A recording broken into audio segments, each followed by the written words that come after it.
التمش حسین بہار India سے، کوئی بھی لڑکی یا عورت اپنا سر کھول کے وضو کر سکتی ہے یا نہیں؟ وضو ہوگا یا نہیں؟ سر کے بالوں پر باپ یا بھائی کی نظر پڑتی ہو تو اس بارے میں بتائیں۔ دیکھیں، سر کے بالوں کا پردہ اپنے محرم رشتوں سے نہیں ہے۔ جو بھی محرم رشتے ہیں، باپ بھائی، ان سے عورت کے لیے پردہ فرض نہیں ہے۔ غیر محرم سے پردہ فرض ہے، تو بھائی باپ وغیرہ کے سامنے سر کے بال کھولے جا سکتے ہیں، لیکن افضل یہی ہے کہ نہ کھولے جائیں۔ عام طور پر اچھے خاندانوں میں جن میں حیا زیادہ ہے، عام طور پر ان کی خواتین سر پہ چادر ہی رکھتی ہیں، تو لیکن لازم نہیں ہے، تو اس لیے چہرہ یعنی سر کھول کے ان کے سامنے وضو کرنے میں کوئی حرج نہیں ہے۔ عورت کے لیے گھر میں سر کھلا رکھنے کا حکم، بنت عبداللہ، اتر پردیش انڈیا سے۔ اتر پردیش یو پی، جہاں ہمارے باپ دادا بھی یو پی سے ہی آئے ہیں، سنسار پور سے۔ تو یو پی سے انہوں نے پوچھا، یو پی سے جب کسی کا فون آتا ہے نا، تو وہ جو اردو بولتے ہیں مجھے بڑی اچھی لگتی ہے، کیونکہ مجھے اپنے والد اور دادا یاد آتے ہیں اس میں۔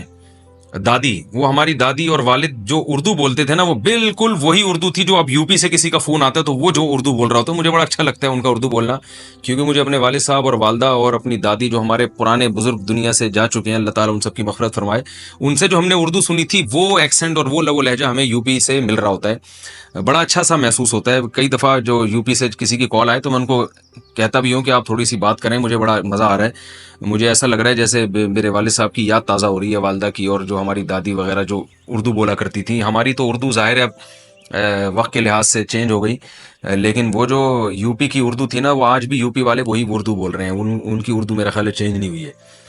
تو انہوں نے اب کہا ہے کہ عورت کے لیے گھر میں سر کھلا رکھنے کا حکم، کیا گرمی کی وجہ سے لڑکی گھر میں والد اور بھائی کے سامنے صرف گلے میں دوپٹہ ڈال سکتی ہے؟ اگر سر نہ ڈھانپے تو کوئی حرج تو نہیں ہے؟ جائز ہے، سر چھپانا والد اور بھائی کے سامنے لازم نہیں ہے، لیکن بہرحال حیا عورت کی زینت ہے، اگر سر پہ چادر ڈال لیں تو اچھا ہی ہے، یہ برا نہیں ہے۔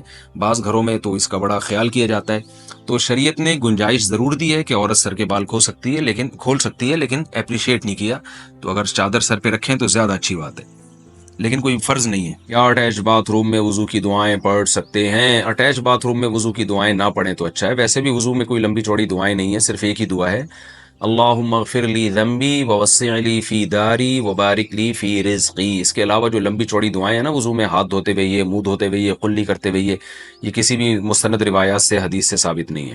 وضو کے بعد اعضاء کو پوچھنا، کیا وضو کرنے کے بعد اعضاء کو پوچھنا چاہیے یا نہیں؟ پوچھنا چاہیے، پوچھنا چاہیے، یہ پتہ نہیں کس طرح سے لکھا ہوا ہے، ایک شعر یاد آ رہا ہے، بلال انصاری نے یہ سوال پوچھا ہے انڈیا سے، شعر یاد آ رہا ہے پوچھنے سے۔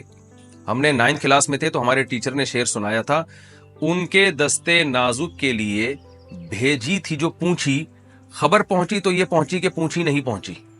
یعنی محبوبہ کے دستے نازک، ان کے نازک ہاتھوں کے لیے جو میں نے پونچھا کی، یوں سمجھے کہ چھوٹی سی پونچھے کو جو ہے نا پونچھی کہا جاتا ہے، یہ ہاتھ صاف کرنے کا رومال جسے کہتے ہیں، تو کہتے ہیں میں نے ان کے دستے نازک کے لیے جو رومال بھیجا تھا نا، تو خبر یہ پہنچی کہ وہ رومال نہیں پہنچا، تو اس کو شاعر نے کہا، ان کے دستے نازک کے لیے بھیجی تھی جو پونچھی، خبر پہنچی تو یہ پہنچی کہ پونچھی نہیں پہنچی۔ یعنی شاعر بیچارہ جل رہا ہے، کڑ رہا ہے کہ یار وہ رومال بھی نہیں پہنچا، تو سوچو، یعنی اس زمانے میں رومال نہ پہنچنے پر اتنی تکلیف ہوا کرتی تھی، اور محبوبہ تک رومال پہنچانا بہت مشکل ہوتا تھا، آج تو بندہ آرام سے پہنچ جاتا ہے محبوبہ تک، تو اس زمانے میں اتنے فاصلے تھے کہ محبوبہ کو آپ رومال پہنچانا آپ کے لیے مشکل تھا، تو لو لیٹر کون پہنچائے گا اور خود کیسے پہنچے گا؟ اور آج محبوبہ پہلے پہنچی ہوئی ہوتی ہے، بندہ لیٹ پہنچ رہا ہوتا ہے، یہ حالات ہو چکے ہیں۔ کیا وضو کے بعد اعضاء کو پوچھنا چاہیے یا نہیں پوچھنا چاہیے؟ دونوں طریقے حدیث سے ثابت ہیں، پوچھنا بھی ثابت ہے اور نہ پوچھنا بھی ثابت ہے، تو بعض علماء کہتے ہیں نہ پوچھنا زیادہ بہتر ہے، اس میں وضو کے آثار دیر تک رہتے ہیں، یعنی وضو کی تازگی زیادہ دیر تک رہتی ہے، لیکن جائز ہے، بہرحال الجھن ہوتی ہے، بعض دفعہ نماز میں دل نہیں لگتا، پانی ٹپک رہا ہوتا ہے، تو پوچھ بھی سکتے ہیں، کوئی اتنا بڑا ایشو نہیں ہے۔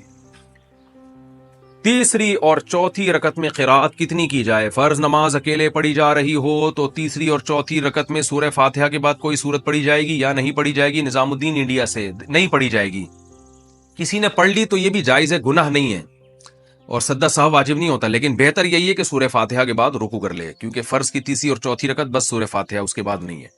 قضا نمازیں بیٹھ کر پڑھ سکتے ہیں؟ قضا نمازوں کا آسان طریقہ، قضا نمازیں بیٹھ کر پڑھ سکتے ہیں یا نہیں؟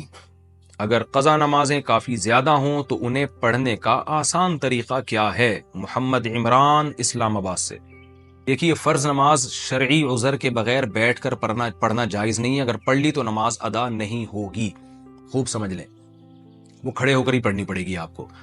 اور قضا نمازیں زیادہ ہوں, آسان طریقہ یہ ہے کہ فرض کی تیسری اور چوتھی رکعت میں آپ سورہ فاتحہ نہ پڑھیں, بلکہ اس کو ایک تسبیح کے بقدر آپ کھڑے رہ کر رکوع کر لیں.